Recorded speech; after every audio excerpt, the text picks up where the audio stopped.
To become sub-1 on Megaminx is a difficult task, but it's not impossible, and here are 20 tips to help you to get there quickly.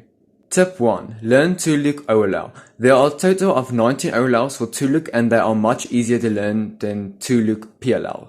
This step is more important than learning 2-look PLL because repeating the sexy move over and over just takes too much time. But doing the algorithm saves you about 2 to 3 seconds, so it's really worth it to learn this step. Tip 2. Learn 2-look PLL. This also helps a lot, but commutators, as you have probably used, are kind of quick, but these algorithms are quicker. There are a total of 20 algorithms and these are quite harder to learn. Here's a video of me showing all of the algorithms and how I execute them. Tip 3. Learn to do 2 star pieces at the same time. Here are a couple of examples. If you have a case like this where there are 2 star pieces and this star piece on the top side needs to go right to this star piece, then before you insert this one, you align them like this, you insert it and do that. And you can also do this even when the cube isn't, when the star piece isn't like directly aligned. So for instance here, yellow needs to go right from purple because we know the color scheme. And so therefore, before you insert it, do this and then you can just realign. You can also do the mirror. So for instance, the yellow piece needs to go in here and this piece needs to go to the left side. So when you insert it, just align them like this and insert like that. And that's going to help you a lot during star. Tip 4. You don't always have to complete the star before you move on to F to L. So as you can see now here, I only need to do one more star piece. So let's say I was at this angle and I do this star piece, but I see the last star piece is here, but it's going to take a long while to get it all the way back. So what I can do here is instead solve this pair, and then I know I'm going to have to rotate this way, so try to solve like this pair maybe. So I can align it and solve that pair like that.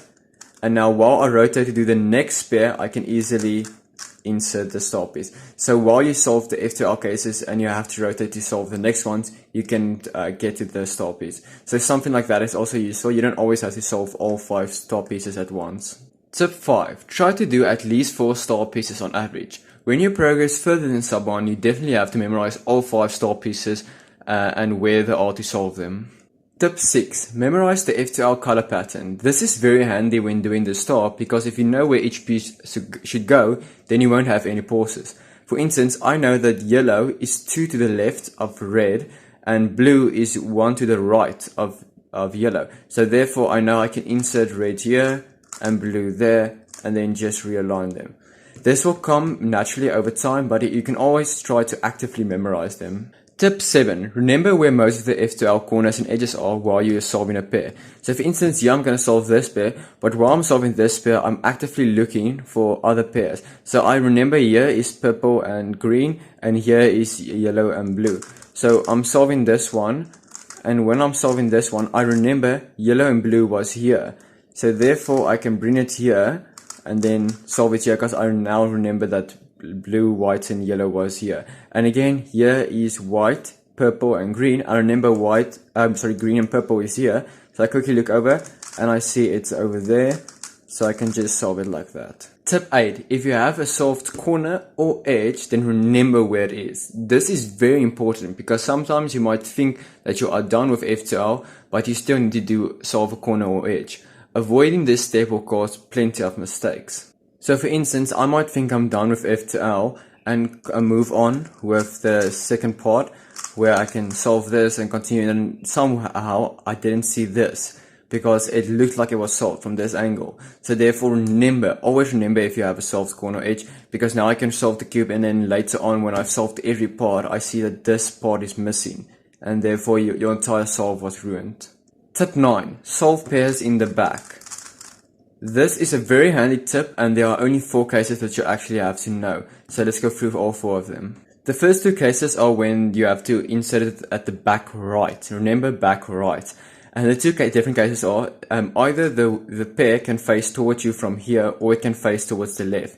If it's facing towards you from here or from here facing to the right, then you can just take it to this side or this side, do an R2 prime, U prime, and then R2. So again, if it was from this angle, you can just do an R2 prime, U2 prime, R2, and that solves it at the back. The second case for when you want to solve it at the back right is when you have like this. In the previous one, this part faced to the right and this part faced towards here, but now it doesn't. So now here you're going to have to do one rotation. So from this angle, you do an R prime, rotate, and imagine you're going to insert it here. So like that, and then just realigning it. So again, let's say if you were from here, this angle, you can rotate, or you can do an R prime rotate or rotate F prime, it doesn't matter.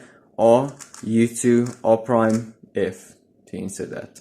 And by doing this, it's not by doing this you're not doing like the normal way where you have to take it up here, rotate and insert it. It's much faster doing this method or this way. Now the next two cases are literally the opposite or the mirror of the previous two. So it's if you have to insert it at the back left and then it faces towards you like this, then you're going to do the other case where you do an L here, insert it there and do an F prime. Or if you have it here, you can do an L, rotate, L prime here, U2 prime, insert it and realign. But if the pair is facing towards you from here or facing to the left from here, you can just do an L2 like this, U2, L2 prime. Or if it's from here, you can just do an L2, U2 prime, L2 to solve it at the back left. Tip 10. Once you are doing your last pair of F to L, look for the next two edge pieces going into S to L. So for instance, now I'm going to solve this piece or pair, and immediately I'm looking for yellow edges, and I see this yellow edge. So I know immediately it's going to have to go here. So once I solve this, I can immediately rotate and insert that pair. And as you could see now, luckily this one was solved. But let's say for instance, this also applies for if you are going into your next color. So for instance here, now I'm done with the yellow part. So while I'm solving the last pair, I'm looking for only this one for only one blue edge, and I see immediately it's here.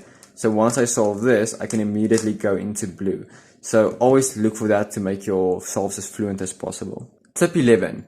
S2L has less sides that you can work with, so look ahead, it will be much easier. So therefore, spam your TPS. In S2L, most pieces you will find easily, so you can spam your moves to finish this step as fast as possible. Tip 12. In certain cases, solve the S2L slot before inserting the edge. So for instance here, I can easily insert this piece like that, and now I can insert this piece like this. So therefore, it's really easy. That was much quicker than inserting first, taking the edge all the way here, inserting it, and then inserting the pair. So some cases first solve the pair and then solve the edge, whichever is easiest.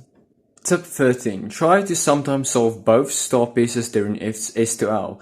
Just like in S2L, you can also solve the step like this. For instance here, I need to insert this, and as we know from before, if you have another edge piece on the top layer here and one on the right, and the top one needs to go left to the right one, you can just align them like this. When you insert the green, you can also insert that. So that's much faster than inserting one and then inserting the other. Tip 14. In last two sides, don't restrict yourself by starting with the same color every time. Try to solve the first one you see. This step really isn't hard, and with a little bit of practice you can easily do both. So for instance, if you have the blue navy side and the last side, or second last technically, then you should either solve the purple first or the green first.